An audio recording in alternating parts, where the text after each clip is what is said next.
Hi hello അസ്സലാമു അലൈക്കും. ഇന്ന് ഞാനിതാ വന്നത് ബാക്കി വന്ന ദോശമാവും ഒരൊറ്റ ക്യാരറ്റും കൊണ്ട് നല്ല കിടിലം വെറൈറ്റി ബ്രേക്ക്ഫാസ്റ്റിൻ്റെ റെസിപ്പി ആയിട്ടാണ് കേട്ടോ. വളരെ എളുപ്പത്തിൽ ആർക്കും ഉണ്ടാക്കിയെടുക്കാൻ പറ്റിയ ഈ ഒരു കിടിലം ബ്രേക്ക്ഫാസ്റ്റ് എല്ലാവർക്കും ഇഷ്ടപ്പെടും. അപ്പോൾ ഒന്ന് കണ്ടു നോക്കിയാലോ.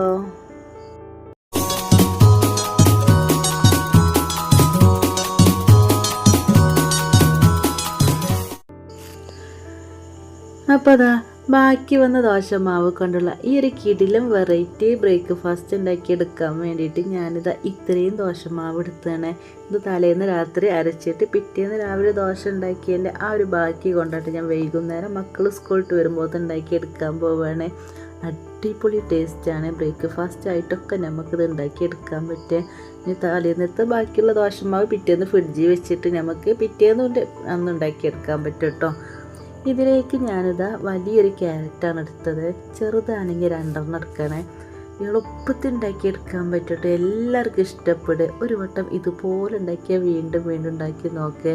അത്രയ്ക്ക് ടേസ്റ്റാണ്, എളുപ്പമാണ്.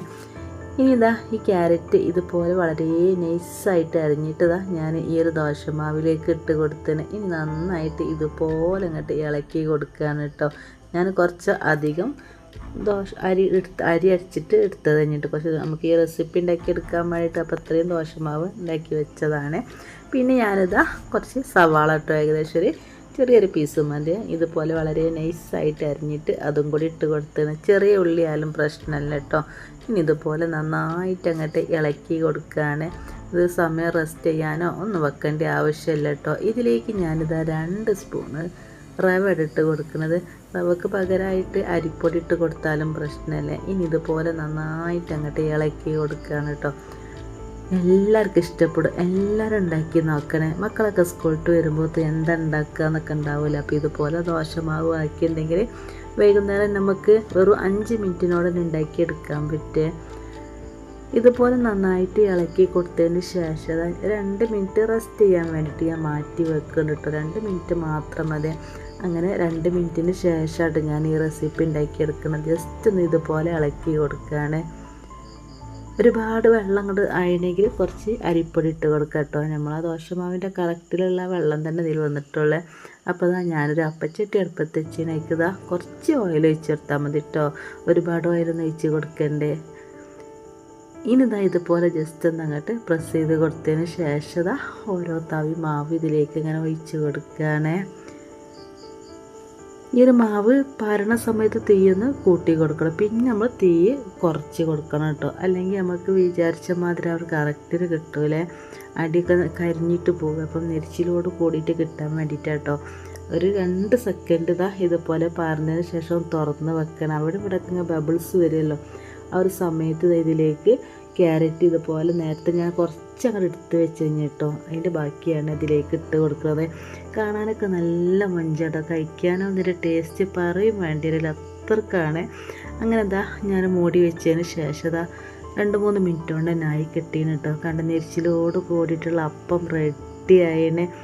ഇതുപോലെ തന്നെ ആ ചെറിയ ഉള്ളി ക്യാരറ്റൊക്കെ വെച്ചിട്ട് മുമ്പ് ചെയ്തിന് കേട്ടോ. അത് എല്ലാവർക്കും ഇഷ്ടപ്പെട്ടിട്ടുണ്ടായിരുന്നു. കുറേ ആൾക്കാർ കമൻറ്റൊക്കെ വന്നത് അടിപൊളി ടേസ്റ്റാണെന്ന് പറഞ്ഞിട്ട് കേട്ടോ. ആ ഒരു രീതിയിൽ തന്നെയാണ് ഞാൻ ഇത് ഉണ്ടാക്കിയെടുക്കുന്നത്. അപ്പോൾ കണ്ട് ഞാൻ ഓരോ തവി മാവ് ഇങ്ങനെ ഒഴിച്ച് കൊടുക്കുകയാണ് കേട്ടോ. എല്ലാവർക്കും ഇഷ്ടപ്പെടുന്ന റെസിപ്പിയാണ്. കുട്ടികൾക്കൊക്കെ എന്തായാലും ഇഷ്ടപ്പെടുക. ഒരു വട്ടെങ്കിലും ഇങ്ങനെ ഉണ്ടാക്കി നോക്കണേ. ഇനി ഇതിന് മുകളിലായിട്ട് കുറച്ച് ക്യാരറ്റ് കറിവേപ്പിലൊക്കെ നിങ്ങളെ കയ്യിലുണ്ടെങ്കിൽ സമയത്ത് ഇട്ട് കൊടുക്കുക കേട്ടോ. അടിപൊളി ടേസ്റ്റാണ്. മല്ലിച്ചപ്പൊക്കെ ഉണ്ടെങ്കിൽ ഇട്ട് കൊടുത്താലും നല്ല ടേസ്റ്റ് ഉണ്ടാവേ. അങ്ങനെ ഇതൊന്ന് മൂടി വെച്ചതിന് ശേഷം നമ്മളെ ഈ ഒരു അപ്പം റെഡി ആയതിന് കണ്ടില്ലേ. ഈ ഒരു ചൂടോടുകൂടി കഴിക്കുകയാണെങ്കിൽ കറിൻ്റെ ഒന്നും ആവശ്യമില്ല കേട്ടോ. കറി ഇല്ലാതെ നമുക്ക് കഴിക്കാൻ പറ്റുക. ഇനി പിറ്റേന്ന് രാവിലെ ഇങ്ങനെ ദോശമാവൊക്കെ ബാക്കിയുണ്ടെങ്കിൽ നമുക്കിങ്ങനെ ഉണ്ടാക്കിയെടുക്കാൻ പറ്റുക. അങ്ങനെ ഈ ദോശച്ചട്ടി അടുപ്പത്ത് വെച്ചതിനേക്ക് കുറച്ച് ഓയിൽ ഒഴിച്ച് കുറച്ച് മതി ഇട്ടോ. ഒരുപാട് ഓയിലിൻ്റെ ഒന്നും ആവശ്യമില്ലേ. ഇതിലേക്ക് ജസ്റ്റ് നിങ്ങൾ പ്രസ് ചെയ്ത് കൊടുത്തതിന് ശേഷം ഓരോ തവി മാവ് ഇങ്ങനെ ഒഴിച്ച് കൊടുക്കുകയാണ്. ഇതിന് മുകളിലായിട്ട് ഞാനിതാ കുറച്ച് ക്യാരറ്റും കൂടി ഇട്ട് കൊടുത്തിട്ടുണ്ട്. ഇത് 2ാമത്തെ ഐറ്റംസാണ് ഞാൻ ഉണ്ടാക്കിയെടുക്കുന്നത്. അങ്ങനെ മൂടി വെച്ചതിന് ശേഷം തുറന്ന് നോക്കുമ്പോൾ കണ്ടില്ല അടിപൊളിയായിട്ട് കിട്ടീനെ. ഇതിന് മുകളിലായിട്ട് കുറച്ച് ഓയിലോ ബട്ടറോ എന്തായാലും പ്രശ്നമല്ല കേട്ടോ. ഇതുപോലെ കുറച്ച് മതി ഒരു 1/4 ടീസ്പൂണിന് വേണ്ട കേട്ടോ, ഒരു 1-2 തുള്ളി മാത്രം മതിയേ. അപ്പോൾ അതാ കണ്ടില്ലേ, ഈ ഒരു ദോശയും റെഡി. കാണാനൊക്കെ നല്ല മുഞ്ചോട്ട് കഴിക്കുക, നല്ലൊരു ടേസ്റ്റുള്ള നല്ല വെറൈറ്റി തന്നെയാണ്. അങ്ങനെ ഇതാ ഓരോ തവി മാവ് ഇതാ ഇതിലേക്ക് ഇങ്ങനെ ഒഴിച്ച് കൊടുക്കുകയാണ് കേട്ടോ. ഒരുപാട് അങ്ങോട്ട് കട്ടിയാവരുത്, കുറച്ചൊരു കട്ടിയില്ലാത്ത രീതിയിൽ നമുക്കിട്ട് ഈ ഒരു മാവ് കിട്ടേണ്ടത്. അപ്പോൾ കേട്ടോ ഒരു കറക്റ്റിൽ നമുക്ക് ദോശയായി കിട്ടുള്ളേ.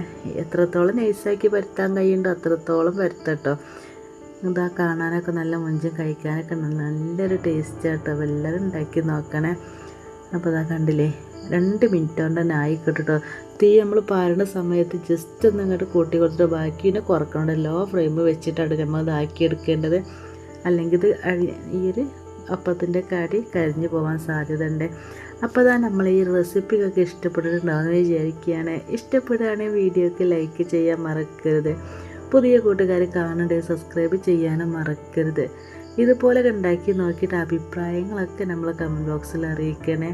അപ്പോൾ ഇതാ കണ്ടില്ലേ, ഈ ഒരു അപ്പം അടിപൊളിയാണ് കേട്ടോ. ഒരു വട്ടെങ്കിലും ഉണ്ടാക്കി നോക്കണേ. അപ്പോൾ ഇന്നത്തെ ഈ വീഡിയോ ഇത്ര തന്നെ ഉള്ളൂ. ഇൻഷാ അല്ലാഹ് ഇതുപോലത്തെ നല്ല നല്ല റെസിപ്പികളൊക്കെ ആയിട്ട് ഇനിയും വരാം. അതുവരെ എല്ലാവരോടും അസ്സലാമു അലൈക്കും.